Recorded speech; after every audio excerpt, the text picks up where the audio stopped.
Many issues have arisen in Sri Lanka due to the coronavirus outbreak, but amidst all those issues, the prevailing political turmoil in the country takes center stage. Our politicians need to solve this matter, need to put an end to this political chaos, because otherwise it will fall down on the people, that is you and me, who are already battered by the coronavirus pandemic. Now, we will tell you what these problems are in depth during our primetime news bulletin.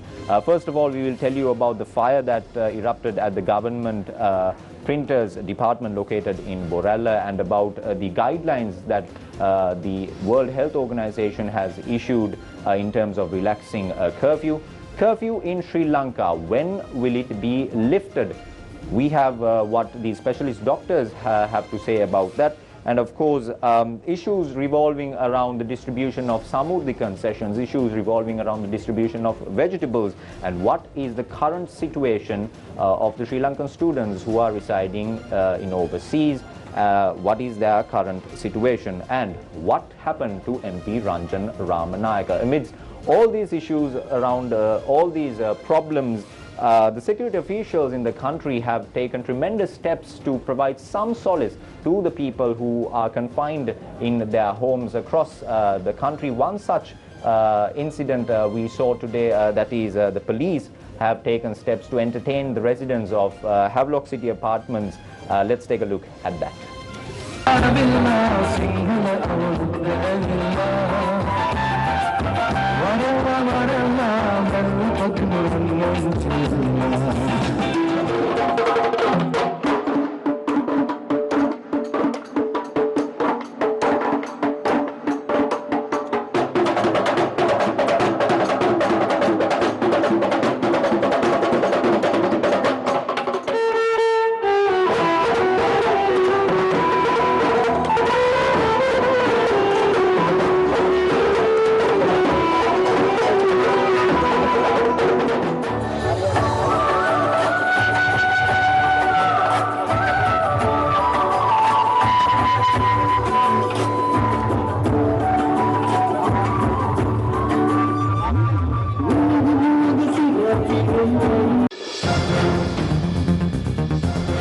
Fire at a storage facility of the government printers department. World Health Organization issues guidelines on relaxing lockdowns. Specialist doctors optimistic on relaxing curfew in Sri Lanka.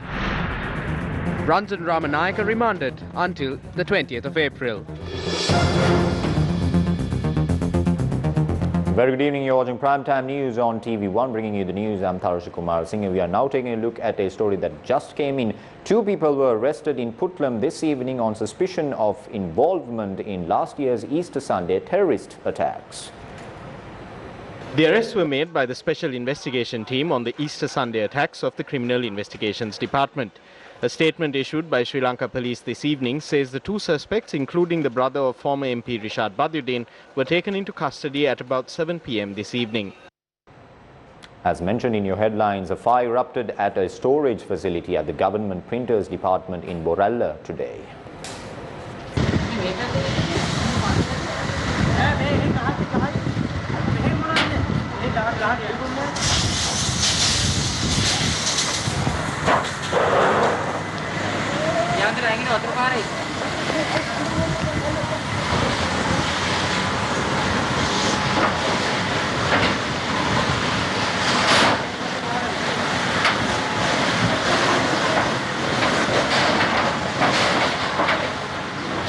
The fire inside the Government Department of Print started at about 3:30 p.m. today, and according to the police, it started after a pile of disposed paper was caught on fire, and further investigations are to be carried out by the Borella police. The fire erupted at the storage facility of the government printers department this evening.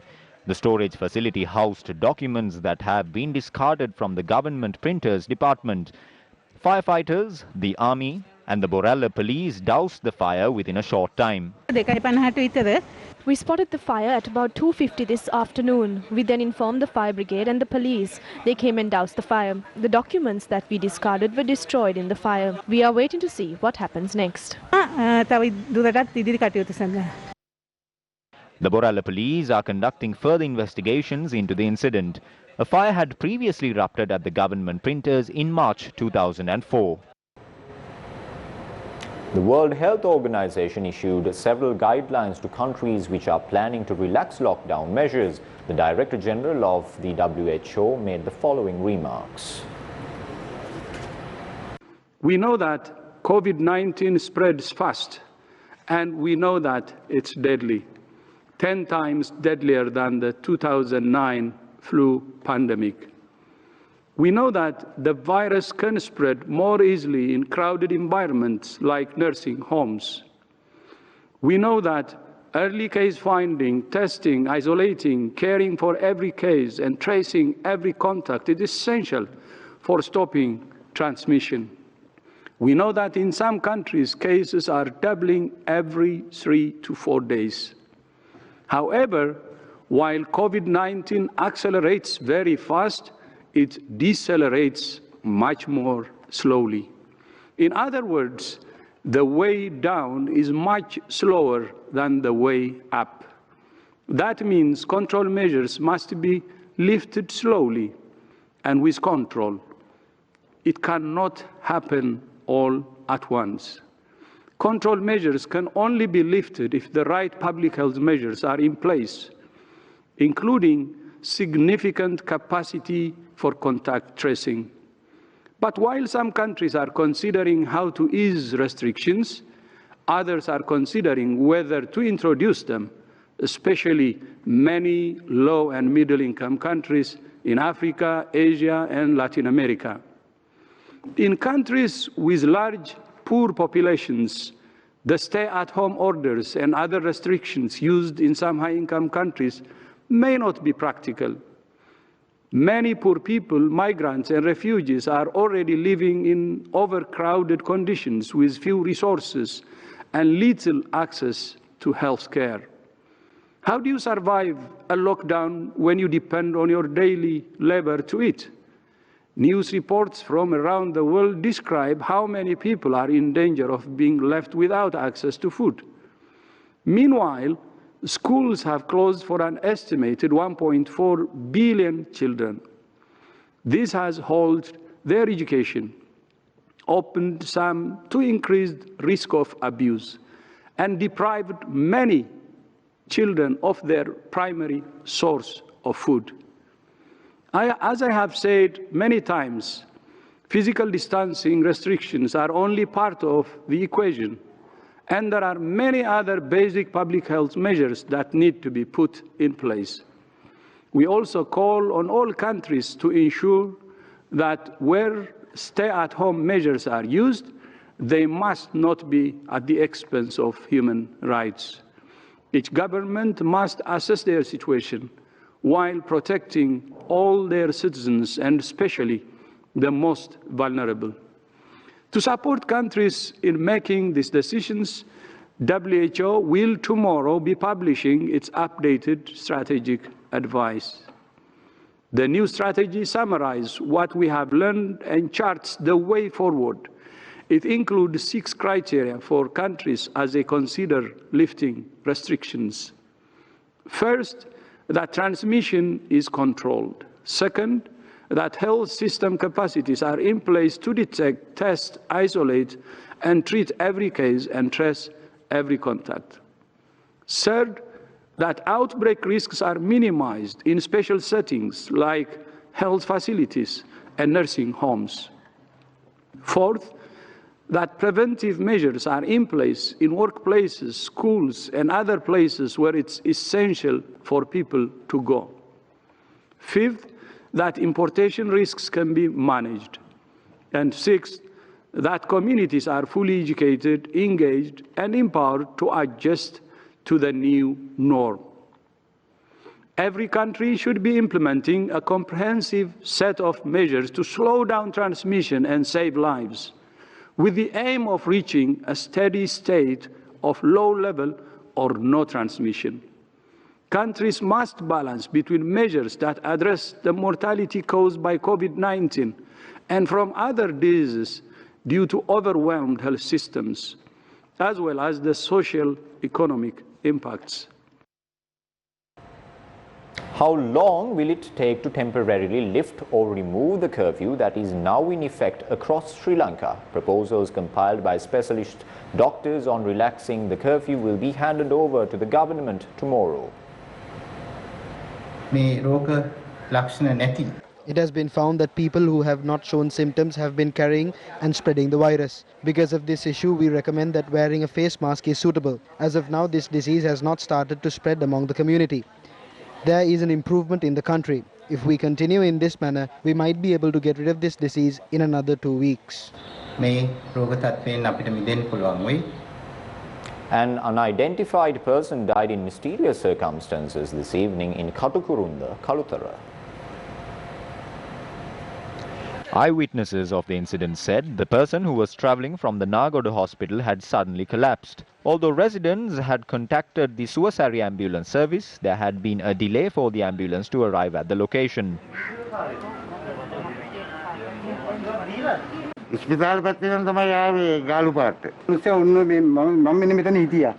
I was standing here and a person was walking towards me. I asked him who he is. He continued to walk instead of answering. I thought he was drunk and I asked him to leave and warned him there were dogs around. He still did not pay any attention. I shouted at him again and later thought he was ill and was heading towards the hospital. Subsequently, residents had alerted the PHI of Kalutara. The PHI who had arrived at the scene had attempted to transport the individual adhering to safety precautions since his body temperature had been high. However, at this moment, the person had passed away. We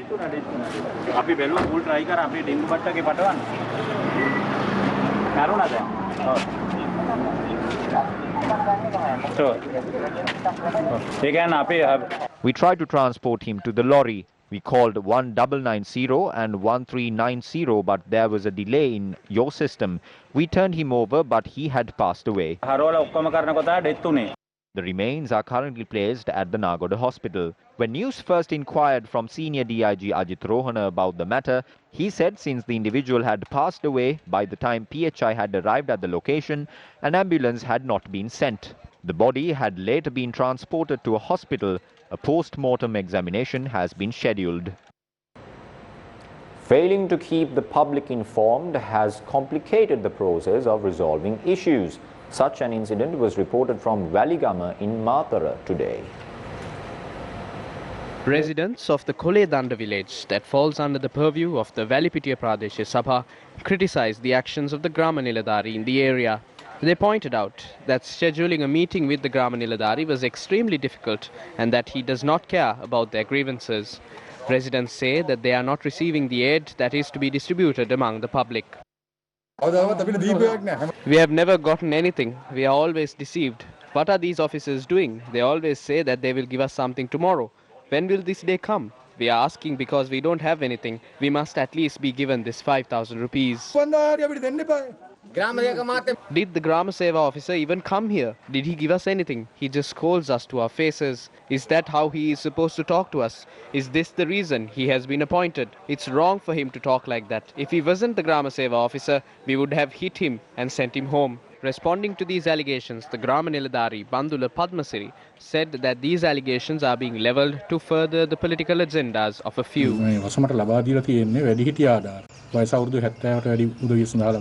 We have distributed the aid for the adults in the area who are above the age of 70. We have also distributed aid for disabled people. We also distributed the aid to kidney patients. We have distributed all of the aid to these people. The government is also giving a sum of 5,000 rupees as an allowance to people who have lost their jobs. The list has already been prepared. We have distributed a portion of this. These people think that this is part of the 5,000 rupee allowance and they have got agitated. They think that a group of people have already gotten this and that the rest have been left out. The real situation is that we have not received such an allowance amount as yet. We will distribute these funds as soon as we receive them.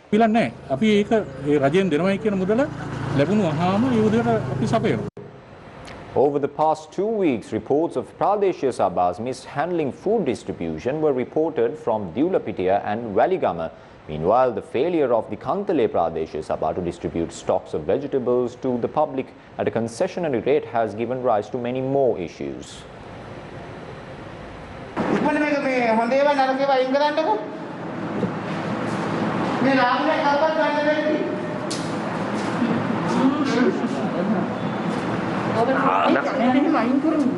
The Kantale Pradesh Sabha had purchased vegetables worth 450,000 rupees from farmers in Dambulla, and these vegetables have been rotting here at a town hall belonging to the Pradesh Sabha over the past 2 days.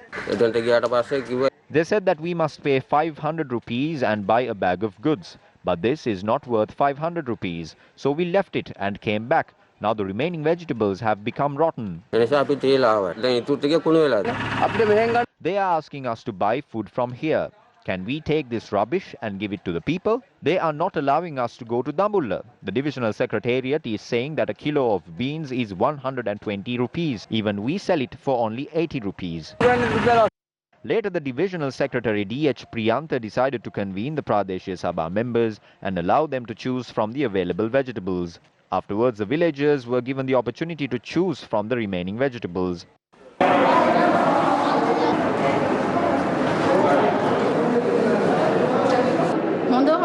The good vegetables are taken by the Pradesh Sabha members and the rotten vegetables are left for us. We distributed a bag of vegetables weighing 5 kilograms for 500 rupees. We delivered it to their homes. But since 500 rupees was too expensive for the people, they did not buy the vegetables. They are distributing the vegetables for free after they are spoilt. They are distributing the vegetables that are only suitable for animal consumption. Meanwhile, former parliamentarian Ranjan Ramanayaka has been remanded until the 20th of this month. He was arrested at his residence in Madivela last night. Ranjan Ramanayaka was produced before the Gangodavilla Chief Magistrate this afternoon. Ramanayaka's team of attorneys headed by Asha Kahawata requested for their client to be released, subject to any bail conditions. However, the Mirihana police pointed out that as the investigations have not concluded, releasing the suspect on bail could hinder the investigations. Considering the submissions made, the Chief Magistrate rejected the request for bail. I genuinely went to distribute goods. I cannot call Namal. I can't call Gotabe and free myself. I distributed about 3,000 kilos of rice.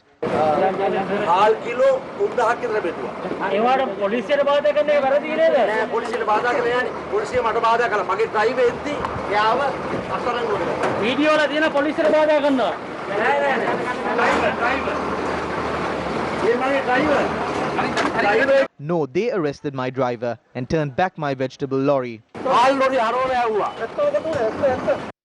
An officer on duty at the Parliamentary Housing Complex in Madivela had not allowed the person who came there from Piliyandala to meet former parliamentarian Ranjan Ramanayaka. This person did not possess a valid curfew pass. Police allege that Ranjan Ramanayaka, who arrived at the scene, had reprimanded the police officers on duty and taken this person inside the housing complex. The other person arrested with the former parliamentarian was released on a cash bail of 100,000 rupees. He was charged for obstructing a police officer. Also, facts were reported under the Quarantine Act for obstructing the quarantine procedure and also for violating curfew. The person was released on bail. He had a curfew pass. There were 2 curfew passes. He too had a curfew pass. This is unusual.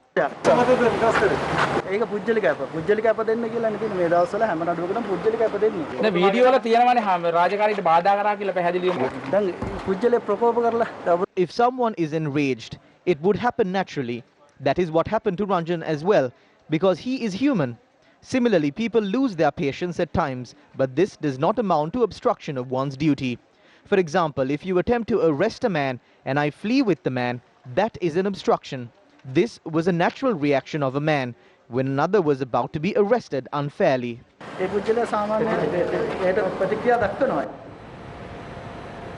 The suffering of people affected by the COVID-19 pandemic should not reduce to mere facts and figures.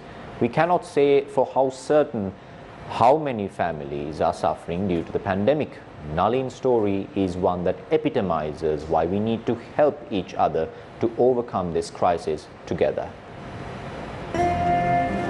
Nalin Samira.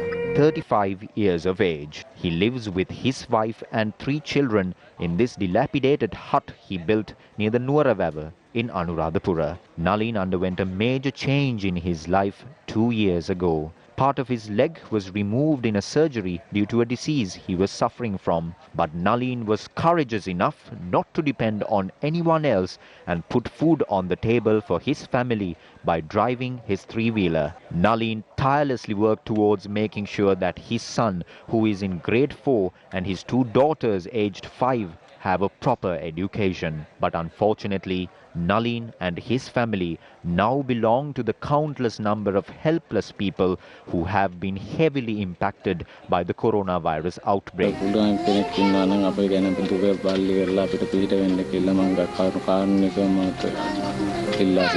Nalin and his family are not the only ones who are in dire straits at the moment. But Nalin will need assistance from a good Samaritan to overcome this situation. And we cannot forget that many like Nalin are out there seeking help.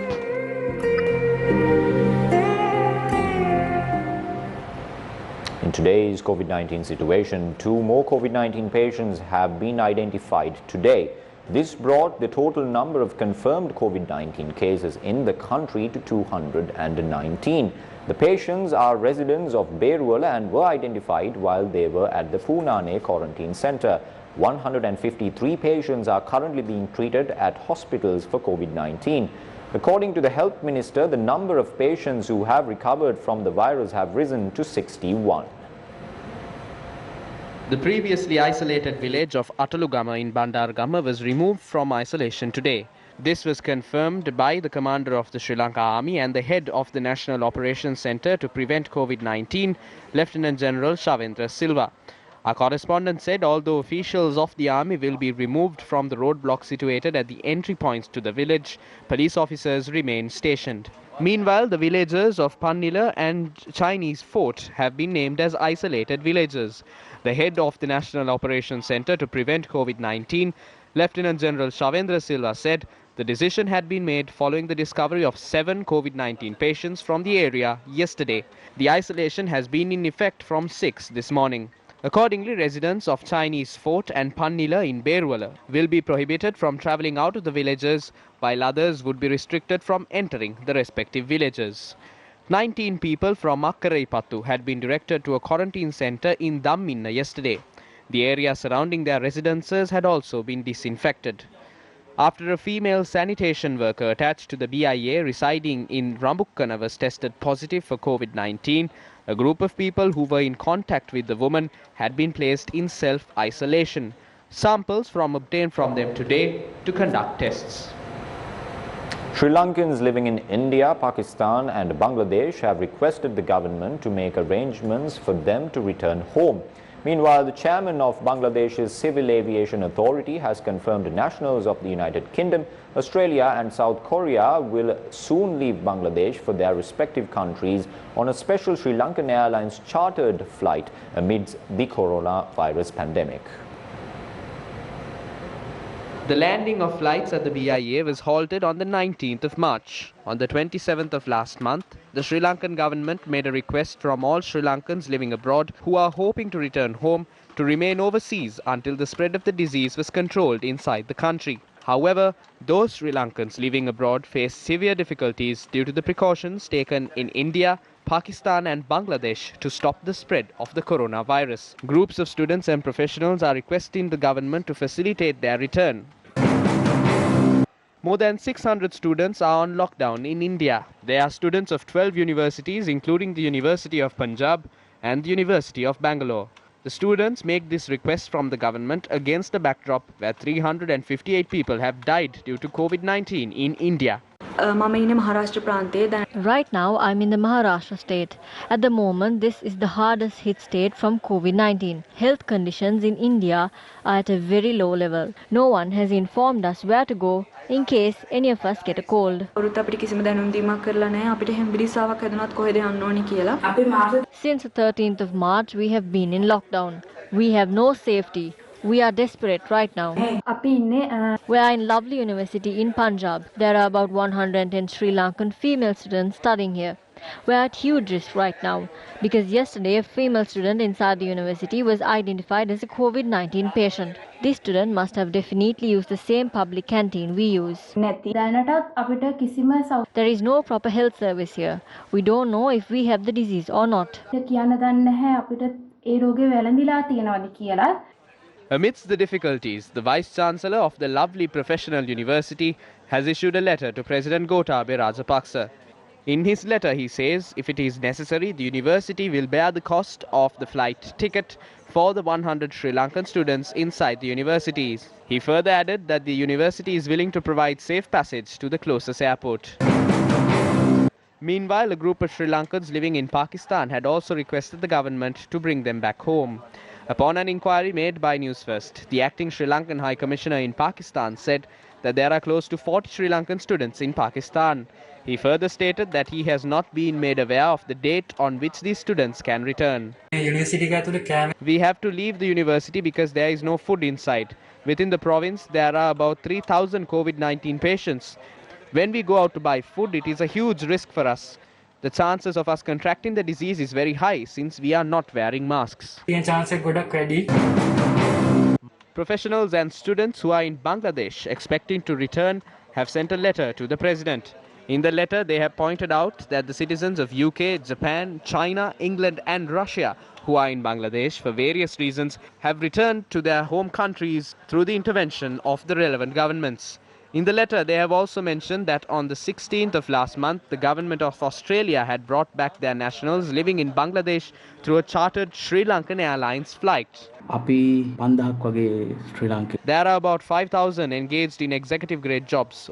Over the past 2 to 3 days, the situation in Bangladesh has worsened. At the moment, not many doctors are going to hospitals. Because of this, we kindly request the government to make arrangements to bring us back to Sri Lanka.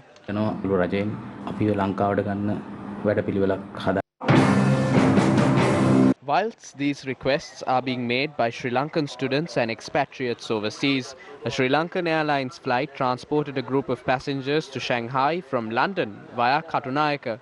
UL 504 had arrived from Heathrow, London at Katunayaka carrying 218 passengers, and UL 866 has left Katunayaka for Shanghai carrying 216 passengers. Airport authorities say 2 Sri Lankans on board UL 504 disembarked at the BIA and were taken into quarantine. They added that these 2 individuals had special permission to enter the country. The 2 passengers who came from London were not let into the country immediately. They have been directed to the Poonareen base for quarantine.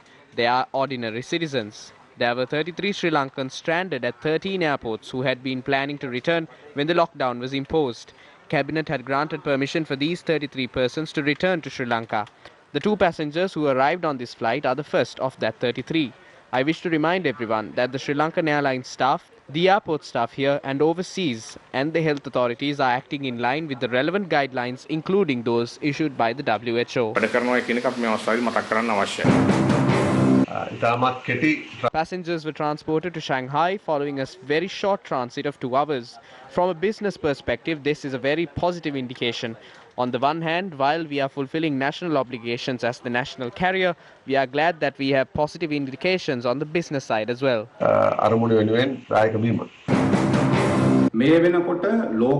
At this time, a large number of Sri Lankans and Sri Lankan students who are spread out across the world are requesting the government to allow them to return home. We say that across the world today, we are seeing a humanitarian face that goes beyond mere business. We see that in some countries, they ask their citizens to return immediately on charter flights and that they would bear the cost. Why can't the government take a decision regarding our citizens? There are many Sri Lankans in London alone who want to return. The cabinet has only given approval for 35. If Sri Lankan Airlines is saying that this is only business, then wouldn't it have been easier for China to send a Chinese flight directly to London to repatriate their citizens? Why didn't they do that? While the 2 passengers have been directed to quarantine, a serious question persists regarding the quarantine process for the flight crew and the pilots.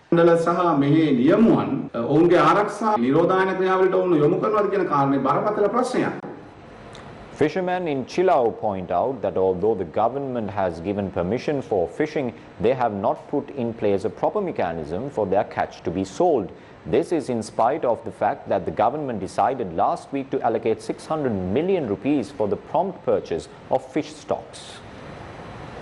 With the government allowing fishing activities to be conducted, fishermen have begun setting out to the sea. However, the fishermen pointed out that there is no program in place to sell their catch. Fishermen allege that although Chilao fish market is open to large-scale fishmongers, small-scale fishmongers are not welcome at the market. There are two laws being implemented here. The police are chasing away the small-scale fishmongers and not allowing them to come to the Chilao fish market. But large-scale fishmongers are allowed to sell their fish and their people are allowed to gather there. The people in the village should be given a chance to sell their fish at least from 6 a.m. to 12 or 1.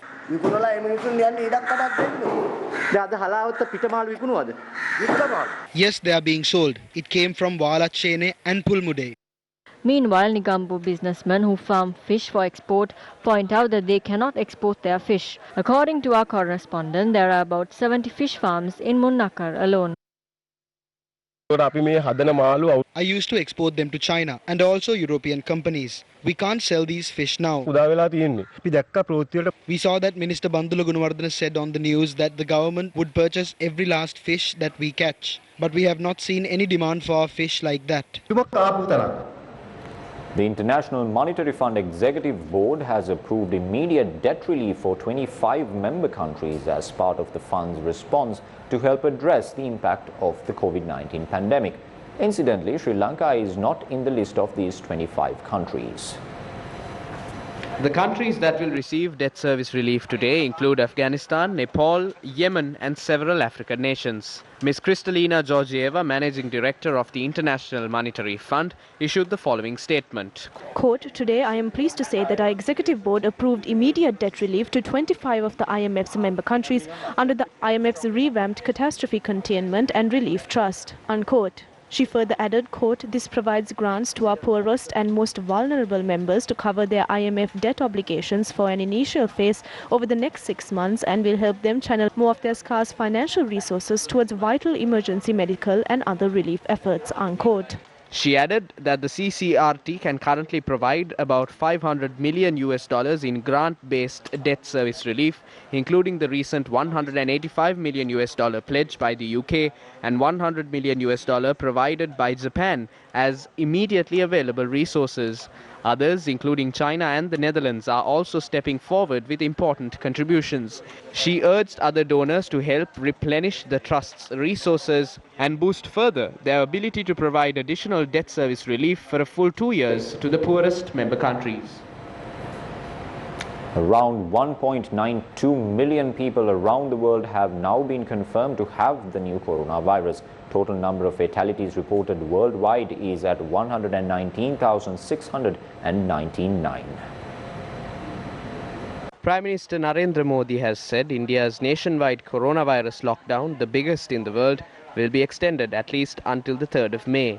Modi said some restrictions in areas further away from infection hotspots would be eased on the 20th of April to help poor people dependent upon daily wages. He said, quote, till April 20th, each police station, each district, each state will be monitored closely to see whether the lockdown is being followed and if that area has saved itself from the virus, unquote. President Donald Trump has claimed total power to lift the nationwide coronavirus lockdown, contradicting governors and constitutional scholars. 9 states of the US East and West Coasts are planning to lift strict stay-at-home orders. The White House has recommended Americans avoid restaurants and non-essential travel and keep in-person gatherings to 10 people or less until the 30th of April. The US has now recorded 587,155 coronavirus cases, with 23,644 fatalities reported. Nearly half of all the deaths registered in London in the week ending the 3rd of April were linked to COVID-19. Britain's Foreign Secretary Dominic Raab, deputising for the Prime Minister, said that any changes to measures won't take place until, quote, we are as confident as we realistically can be that any such changes can be safely made, unquote. The Foreign Secretary urged people to stay at home and to protect the National Health Service or the NHS as the country faces the peak of the crisis. The Russian government introduced tougher measures this week to curb the spread of the coronavirus. To prevent the spread of coronavirus, President Vladimir Putin extended paid leave for all residents until the end of April. Nearly all regions have introduced mandatory self-isolation procedures for all residents. Following Italy in extending the lockdown but announcing no immediate easing of restrictive measures, as in Spain, French President Emmanuel Macron said the tense situation in hospitals in Paris and eastern France meant there could be no let-up in the country. Since the 17th of March, France's 67 million people have been ordered to stay at home except to buy food, go to work, seek medical care or get some exercise on their own. Thousands of shops across Austria reopened today as the landlocked country becomes one of the first in Europe to loosen its coronavirus lockdown, but the government is still telling the nation it is not out of the woods. Former parliamentarian J.C. Alawatuwala, representing the Samagi Jana Balawega, expressed the following views. The coronavirus came into our country from the Katunayake International Airport. The government is doing a lot for the country now. We are not underestimating any of that. But we must clearly say that all members of the government were mainly concerned about the election and how they can get a two-thirds majority in this election. That is why they did not take any steps that they should have taken to curb the spread of this virus until the 19th of March, until the submission of nominations concluded. Such a dangerous situation came about in the country because they failed to close down many areas that they should have closed down because of this. We say to the government, you have made one mistake when you attempted to get power, and we can see that the government is about to make another mistake by holding the election in a rush. If they are chasing an election and endangering the people of the country, then this is a very dangerous situation.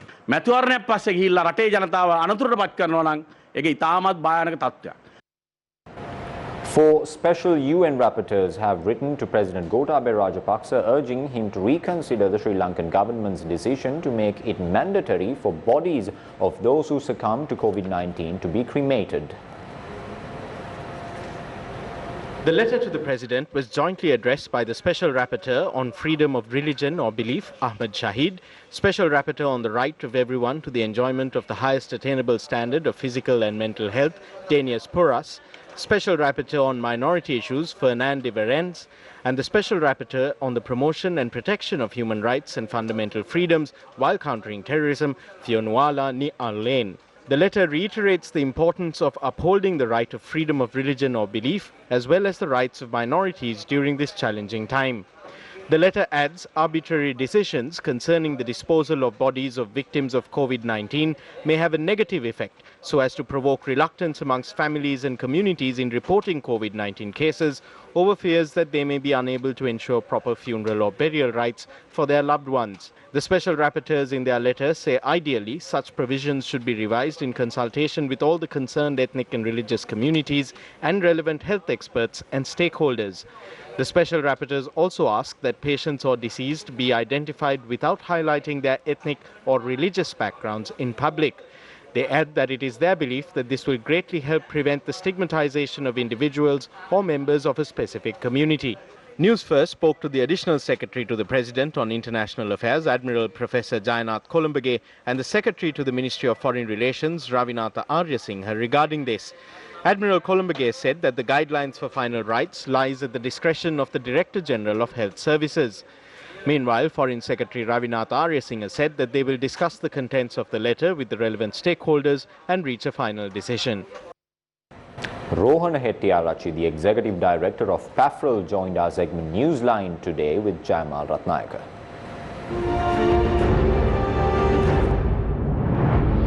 Good evening, this is Newsline, and today we have with us the Executive Director of the People's Action for a Free and Fair Election Organization, or more commonly known as PAFREL, the Executive Director of PAFREL, Mr. Rohana Hettiarachchi. A very good evening to you, Mr. Hettiarachchi. Mr. Hettiaratsi, now our country is dealing with many problems at present, the key issue being the coronavirus pandemic. And then before the pandemic started to disperse or the outbreak came into the country, the headlines were dominated by the general election, which was initially scheduled to be held on the 25th of April, if I am assuming correctly. What do you think should be given prominence, Mr. Hettiaratsi? Should the government go ahead with an election at a time like this, or should it not? Yeah, I think when we prioritize what are the area where we should give prominence, of course, it's COVID-19. Because if you talk about the elections, so election is basically the people's gathering. And pre-movement, nearly 50 million people has to come to the polling station. So to do that, so the number one, first priority should be the normalize the country. So the executive focus should be normalizing the country. I'm happy that actually the executive is trying to, executive and the health and the police, the military, all are, even the government officers, they get together and they are trying to settle the problem, handle the COVID-19. But at the same time, the democracy of this country also fairly important. But once you settle the COVID, then we can consider for the next parliamentary election. Yes. Certain factions have called for Parliament to be reconvened as well. Many proponents who are against the general election being held have called for the reconvening of Parliament at this crucial juncture. What is your opinion on that matter? Should it be reconvened? Is it a viable option? In each and every country, there are some pillars who govern the country. In this country, we have three pillars now: the executive, the parliament, and the judiciary. Now we don't have a parliament. Now we have only the judiciary and the executive. But the judiciary can involve this crisis if someone require their support, or rather someone go to the court and ask their interpretations or their judgment on this, or their opinion. But the executive has more critical responsibility in this situation, because anyway executive have a responsibility to have elections and COVID and everything, right? But in this critical moment, the executive are quite serious. He has to make extra effort to settle the problem, because in a way we have to go with the existing constitutions, and we have to settle the COVID-19, and we have to have a parliamentary elections, the other pillar. Now what we can do is, the first, we need to think whether we can have elections within the constitution framework.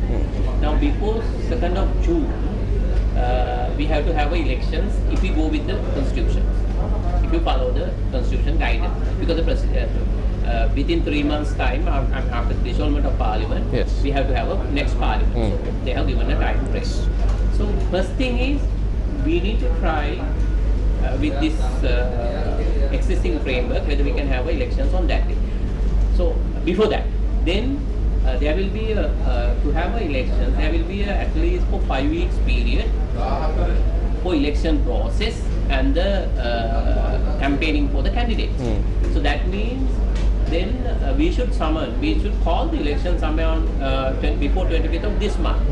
So if we can settle everything before 25th of this month, especially whenever the date is announcing from that day itself, there should be a space for all the political party and the candidate to start their campaign, because only 5 weeks they have anyway to give their agendas and numbers and everything. So whether we can go with that, then we don't require to recall the parliament, so we can go with that.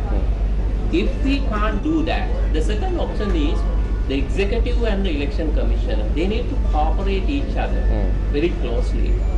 They should not fight in this critical moment, because country is facing the big crisis. So the executive and the election commission need to work very closely. They should have a mutual understanding. They need to consider the existing legal framework. If they can't hold the election, the second option is they can get the judiciary, the one other pillar, the judiciary opinion on that. That is the second option. Third option, if they can't go with these both two in some reasons, then we have to recall the parliament, because the country can't go like this for a longer period without the third pillar. The third pillar is the most important of the country. Yes. So otherwise the executive can't control the country alone, without the support of the legislature. Support. Yes. For example, this passing the financial part. Yes. So there are three options to the executive as well as the election commission. Yes. Let me ask you this question, Mr. Hettiarachchi. Let's assume that a date for the general election is in fact set and relevant candidates are given provisions, or they are given the timeline to carry out their propaganda activities and their campaigns and whatnot. Usually, what would be the general financial cost of an election? The last presidential elections, they were planned. The initial budget was 5,000 millions. Roughly about 4,500 million. But it went up to, I think, 8,000 millions. For the parliamentary elections also, it will be initially, I think their initial budget, I'm not 100% sure, but in a general view, yes, 5,000 millions for the expenses. But with these existing corona situations, it can be 10,000 million, because, you know, we have to get health precautions and a lot of the other safety measures, and maybe extra training for government officials who engage with the election. So this is a huge cost at this time. So the government and the elections commissioner need to make sure that how they are running the elections with the less cost also. But at the same time, they need to make sure all the health measures, his own election staff, polling day staff, counting staff, and the political party, and also the voters. Because in case if one voter die because of this elections activity, so then the entire operation is in vain. Operation is failed. So I mean, the elections or executive can't control everything, but they need to make sure, they need to try their full effort to normalize the situations and go for elections. Thank you very much, Mr. Rowan Hettiarachchi, for joining us. That was Rowan Hettiarachchi, the Executive Director of the PAFREL organization. And that's it from Newsline for tonight. Stay safe, stay home. This is News First. Here are some of the views expressed by politicians in this matter. Former State Minister Shehan Semsingha convened a media briefing in Anuradhapura today. The President has clearly said that he will not interfere in the affairs of the Elections Commission. The date on which the election should be held must be announced by the Elections Commission. However, we will as a government curb the spread of this virus in the country and create an environment where the election can be held. We hope that the Elections Commission will fulfill their responsibilities accordingly. All these things that we do as a government are not only targeted for the election, contrary to what the opposition alleges. The election in the country will only be held after the situation in the country becomes better. The government is working diligently to do this as soon as possible. The elections have been postponed as a result of a global calamity. We hope that the Elections Commission will fulfill their responsibility. President's Counsel Maitri Gunaratne also spoke about this at a media briefing held today. The country is in no state to hold an election. As per the provisions of the 19th Amendment, Article 33D, if the Elections Commission makes a request from the President to hold a free and fair election, it is the responsibility of the President to accept that request. The President cannot evade this. If the President is not seeking a determination from the Supreme Court, we request the Elections Commission at least to seek a determination from the Supreme Court. An election cannot be held during a global pandemic. We request the Elections Commission to get an opinion, for the Parliament to be reconvened and for the elections to be held after August. On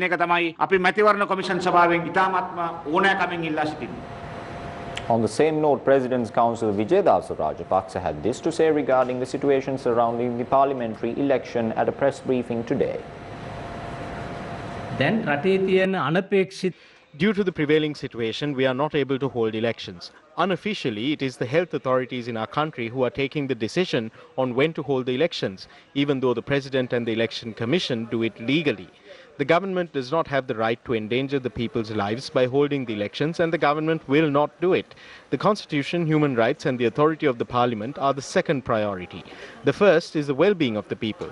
Accordingly, the government has taken decisions in line with this. We hope that by the 11th of May, this situation will mitigate. If it does happen, the Elections Commission has the authority to take a decision about the election date after giving a 14-day grace period.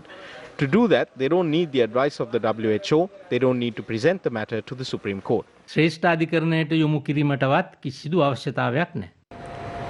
Newsfirst received this footage of an incident which transpired at a paddy field in Megalava area in Kurunagala. Rain farmers in Megalava cultivate vegetables as an alternate crop to paddy. In order to do this, farmers dig agrarian wells in their fields. This elephant and a calf had fallen into one of these wells.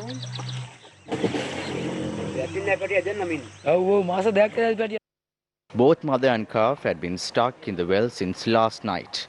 Villagers had contacted wildlife authorities and the police, and an operation was planned to rescue both animals. The calf was rescued this morning and sent to its jungle. However, many difficulties were encountered in the attempt to rescue the much larger mother. Eventually, a backhoe was used to dig a drain for the elephant to climb out of the well.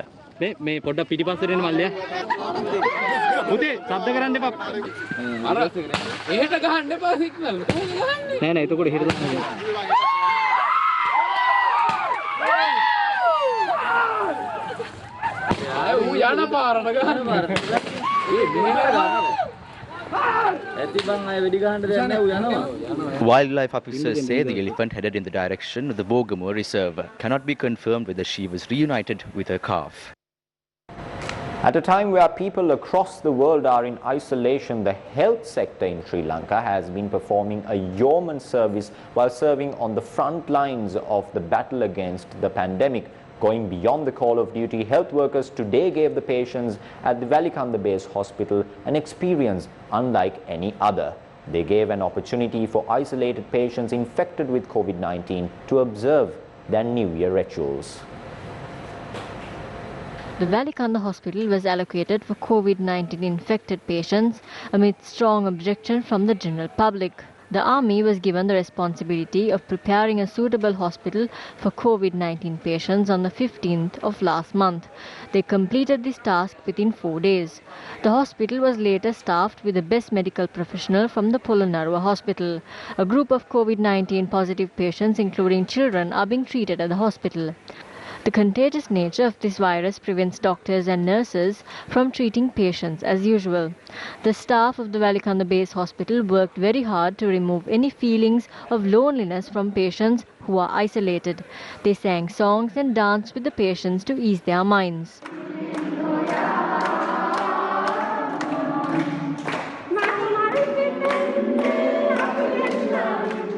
With the dawn of the new year yesterday, they took steps to perform New Year rituals for the patients at the hospital. Patients and staff performed the rituals of boiling milk at 2 locations in the hospital in hope of a prosperous and healthy new year. Later, hospital staff wearing protective gear performed the ritual of engaging in transactions with the patient. They did not forget to distribute gifts among the children at the hospital. This initiative was headed by Director of the Polonnaruwa General Hospital, Dr. Sampath Indika Kumara, who is in charge of the administration of the Valikanda Base Hospital, Dr. Duminda Indrakanta, and Special Grade Nurse S.S. Jayawardana. Present, patients from many religions and ethnicities, including Sinhalese, Hindus and Muslims, are currently receiving in-house treatment at the hospital. In order to uplift their spirits, we decided to organize this in lieu of the new year. We have ensured that the patients not feel that they are away from their families. We conducted all the rituals.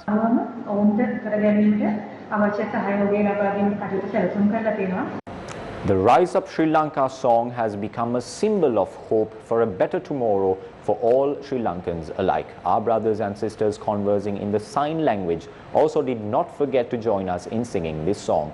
We leave you tonight with these visuals. I'm Tarusha Kumar Singh along with our tonight's interpreter Brian D. Cruz. Stay at your homes, stay safe, but stay close to News First. Good night. පට අතරින් හිනැහි නැගිටිමු ශ්‍රී ලංකා දියසක සංකා බාධක අතරින් නැගිටිමු ශ්‍රී ලංකා කිසිදා නොවෙනස් මිනිසක් ගුණ පිරිපුන් රට ශ්‍රී ලංකා මේරන් භූමියේ උරුමය අපගේ රැකගමු ශ්‍රී Lanka Time for us to hope and pray and heal our motherland. We must unite and march ahead. Arise, Sri Lankans now. Yendada Sri Lanka.